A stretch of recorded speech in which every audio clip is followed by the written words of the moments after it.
বন্ধুরা, নিয়ে চলে এসেছি নতুন এক ভিডিও। আমি সুদীপ্ত।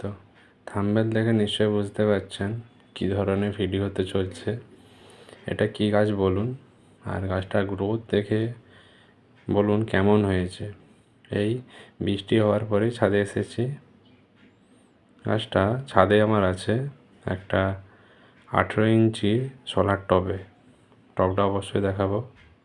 আর গাছটা দুটো ডালের গাছ, আর দেখছেন টবটা সোলার। আর গাছটা এতটাই মোটা এক হাতে ধরা যাবে না, আর দুটো ব্রাঞ্চ ধরলেও এক হাতে ধরা যাবে না। একটাই ধরা যাচ্ছে না, দুটো কী করে ধরা যাবে। আর গাছটার মাটিও দেখাবো। মাটিও এত হালকা, ঘেঁস জাতীয় আর বালি গোবর দিয়ে লাগিয়েছি।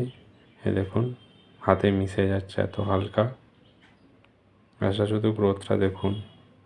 আর এই গাছটা ছাদে লাগালে ছাদের রূপ পাল্টে যায়। এত বড় গাছ ছাদে, রূপটাই অন্যরকম হয়ে যাবে। আর এই গাছে একটা ফুল হয়, ফুলটারও খুব সুন্দর সেন্ট, কিন্তু এই গাছে এখনও হয়নি। তাই বলছি ছাদে একটা এই গাছ লাগান, আর চ্যানেলটি সাবস্ক্রাইব করতে ভুলবেন না।